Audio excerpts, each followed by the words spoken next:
2022년 5월 공개된 이 한 장의 사진은 현대과학의 역사에서 가장 거대한 이야기를 담고 있습니다. 바로 블랙홀을 사진에 담아낸 거죠. 블랙홀은 신화에나 나올 법한 상상의 산물 같습니다. 주변의 모든 것을 빨아들이고 빛조차도 빠져나오지 못하는 우주의 거대한 개미지요. 안을 전혀 들여다볼 수 없어서 블랙홀 내부는 여전히 미스테리입니다. 자신은 세상 무엇보다 어둡지만 주변엔 눈부신 빛을 거느리고 있어서 우주 어디보다 밝게 빛나는 아이러니한 존재입니다. 이 사진엔 현대물리학의 가장 격렬한 논쟁의 역사가 담겨있죠. 위대한 천재의 고집과 돌이킬 수 없는 흑역사도 녹아있고요. 수백 명의 천재과학자를 갈아넣은 사상 최대 과학 프로젝트의 결과물이기도 합니다. 이야기의 시작은 아인슈타인입니다. 인류가 낳은 최고 천재의 위대한 업적, 그리고 치명적 오해에서 시작됩니다.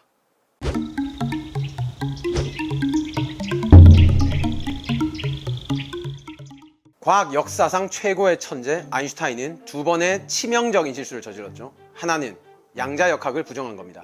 원자보다 작은 세계를 설명하는 양자역학은 확률론으로 세상을 설명하죠. 아무것도 없는 공간에 전자가 나타났다가 사라지기도 하는, 인간의 두뇌로는 도무지 이해가 안 되는 분야죠. 하지만 아인슈타인은 신은 주사위 놀이를 하지 않는다면서 확률론을 끝까지 부정했습니다. 다른 하나가 바로 블랙홀입니다. 아인슈타인은 블랙홀의 존재 가능성에 대해서 콧방귀를 뀌었죠. 그는 상대성 이론을 발표하면서 시공간의 뒤틀림을 묘사하는 장방정식이란 것을 내놓습니다. 어마어마한 중력이 작용하면 시간이 느리게 가고 공간이 일그러진다는 걸 보여주죠. 근데 장방정식은 너무나 복잡해서 아인슈타인도 제대로 풀지를 못했습니다. 여기에는 우주의 비밀이 숨어 있었지만 아인슈타인의 수학 실력은 천재치고는 그렇게 뛰어나지는 못했죠. 그런데 일반 상대성 이론이 발표된 지 2달도 되지 않아서 한 군인이 풀이를 내놓습니다. 1차 세계대전에서 독일군으로 참전한 포병장교 슈바르츠 실트였죠. 슈바르츠 실트는 회전하지 않고 동그란 모양인 단순한 별에 대해서 방정식을 풀어봤습니다. 이 풀이는 말도 안 되는 별의 존재를 암시했죠. 바로 블랙홀이었습니다. 별이 쪼그라들다 못해서 어떤 한계 지점에 도달하면 거기에는 빛조차도 빠져나오지 못하는 특이점이 생긴다는 거였죠. 슈바르츠 실트의 풀이는 블랙홀의 존재 가능성을 보여주고 있었습니다. 소설에서나 있을 법한 일이기 때문에 아인슈타인은 말이 안 된다면서 철저하게 부정했습니다. 그게 자기가 만든 이론에 따라 태어난 것인데도 말이죠. 아인슈타인의 냉정한 반대에 슈바르츠 실트는 뭐라고 답했을까요?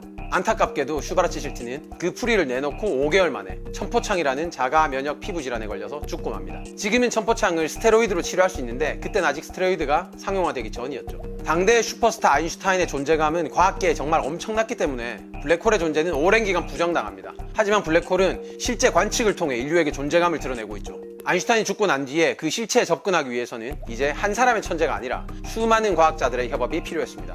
천재의 시대가 가고 집단지성의 시대가 열린 거죠.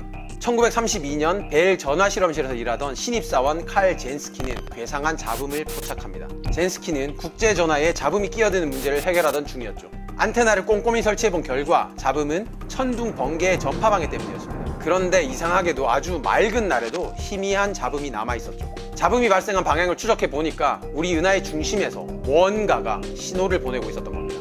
은하의 중심에 숨은 뭔가가 지구까지 강력한 전파를 쏘는 거죠. 그거는 태양보다도 수백만 배 더 밝고 수백만 배 더 무거워야 했죠. 우리 은하의 중심에 말도 안 되는 뭔가가 숨어 있다는 것을 알려주고 있었습니다. 그 이후 오랫동안 과학자들은 관측과 계산을 거쳐서 이 뭔가가 매우 질량이 큰데 매우 작은 영역을 차지하고 있다는 사실을 발견합니다. 별이라면 엄청나게 큰 영역을 차지해야 되는데 말이죠. 그거는 블랙홀이 아닌 다른 것일 수는 없다고 과학자들은 확신했습니다. 하인하르트 겐첼과 앤드리아 게즈는 이 비밀을 밝히기 위해 우리 은하 중심을 20년 동안 꼬박 관측합니다. 2008년 주위의 별 움직임을 계산해 보니까 그것은 바로 초대질량 블랙홀이라는 사실을 밝혀냈습니다. 이 성과로 2020년 노벨상을 수상했죠. 2010년대 들어서 이제 세계의 과학자들은 합심해서 이 블랙홀을 관측하기 위한 프로젝트를 시작했습니다. 여기엔 이제까지 없었던 엄청난 성능의 망원경이 필요했죠. 보통 망원경은 렌즈를 쓰는 것이든 전파를 쓰는 것이든 크면 클수록 성능이 좋습니다. 물체를 세부 모습까지 더 생생하게 볼 수 있죠. 블랙홀처럼 멀리 떨어진 걸 관측하려면 적어도 지구 크기의 망원경이 필요했습니다. 하지만 그 누구도 지구 크기의 망원경을 만들 수 없다는 게 문제였죠. 과학자들은 이 문제를 해결하기 위해 아이디어를 냈죠. 세계 각지에 있는 전파 망원경을 연결해서 지구만한 크기의 망원경을 만드는 것이었죠. 멀리 떨어진 망원경을 제대로 연결하면 지구 크기의 망원경 성능을 낼 수 있죠. 2017년 시작된 이 프로젝트는 사건의 지평선 망원경 프로젝트라고 불립니다. 지구 전역에 있는 전파 망원경 11개와 300명의 과학자, 그리고 약 700억 원의 돈이 투입된 인류 역사상 최대의 관측 프로젝트죠. 목표는 2개의 블랙홀이었습니다. 하나는 지구로부터 5,480만 광년 떨어진 다른 은하의 블랙홀 M87이었고, 다른 하나는 27,000 광년 떨어진 우리 은하 중심의 블랙홀 궁수자리 A 스타였죠. M87은 질량이 태양의 65억 배에 이르는 거대한 블랙홀입니다. 하지만 거리가 너무 멀기 때문에 망원경의 해상도는 달 표면에 있는 도넛의 토핑을 볼 수 있을 정도여야 하죠. 그래서 지구만한 크기의 망원경이 필요했던 겁니다. 난관은 아직 남아 있습니다. 엄청나게 멀리 있는 블랙홀을 관측하는데 가장 방해가 되는 게 뭘까요? 우주 사이에 있는 무수한 물질일까요? 예상과 달리 망원경의 관측을 가장 집요하게 방해하는 건 지구에 있는 수증기입니다. 우리 대기는 질소와 산소, 그리고 이산화탄소와 기타 기체들로 구성되어 있죠. 이런 물질의 비율은 너무 잘 알려져 있어서 보정하기가 쉽습니다. 하지만 수증기는 그렇지 않죠. 구름이 어디에, 언제, 얼마나 끼는지는 아직 현대과학으로 정확히 예측할 수가 없어요. 블랙홀을 관측하는 시대에도 일기예보는 이렇게 자주 틀리는 이유죠. 전파 망원경이 구름이나 비의 방해라도 받으면 해상도는 정말 무지하게 떨어집니다. 날씨가 맑은 날에 관측한다고 해도 장애물은 또 있습니다. 이거는 우리 은하 중심에 있는 블랙홀을 촬영할 때 생기는 문제인데, 지구와 은하 중심 사이에 중간쯤 되는 위치에 우주먼지들이 잔뜩 있죠.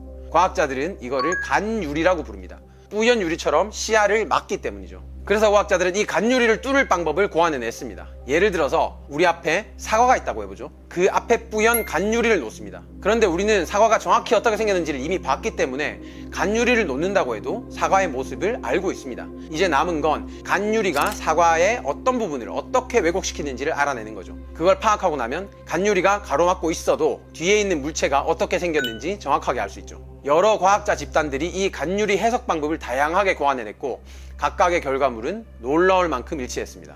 우리와 은하 중심의 블랙홀 사이에 놓인 뿌연 안개를 걷어낸 거죠. 그 결과 우리는 인류 최초로 2장의 블랙홀 사진을 얻게 됐습니다. M87의 사진은 2019년, 그리고 궁수자리 A 스타의 사진은 2022년 5월에 공개됐습니다. 아인슈타인의 생각에서 탄생한 블랙홀은 100년이 넘는 시간이 흘러서 드디어 인류 앞에 모습을 드러내게 된 거죠.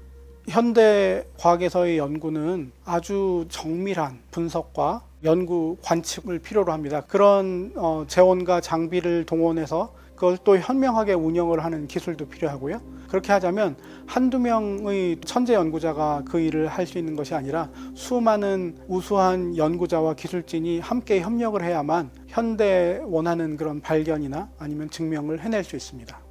두 블랙홀의 크기는 많이 차이가 났지만 겉모습은 쌍둥이로 보일 정도로 닮았습니다.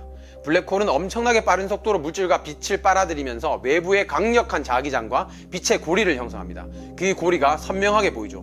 블랙홀 주변에 모이는 빛은 엄청난 중력 때문에 이끌려서 크게 휘어지는데, 이 때문에 관측자의 눈에 닿지 못하는 사각지대가 생기죠. 빛의 고리와 블랙홀의 경계 사이에 있는 이 어둠의 사각지대를 블랙홀의 그림자라고 부릅니다.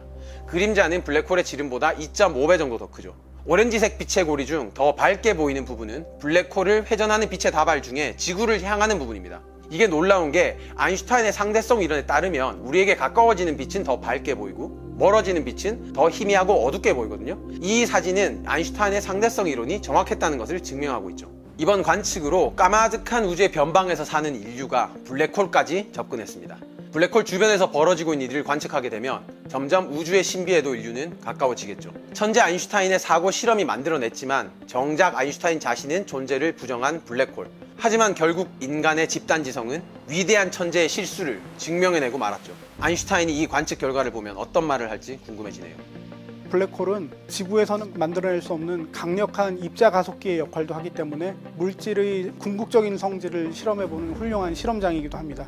블랙홀이나 아니면 그 주변에서 일어나는 현상을 잘 이해하면 또 어떤 놀라운 변화와 혁신이 인류에게 올지 알 수 없고요. 또 그 과정에서 전혀 의외의 혁신이 일어나기도 합니다. 대표적인 것이 호킹 복사를 관측하려다가 인류가 얻게 된 선물이 와이파이 기술입니다. 예상치 못했던 그런 진보가 일어날 수도 있습니다.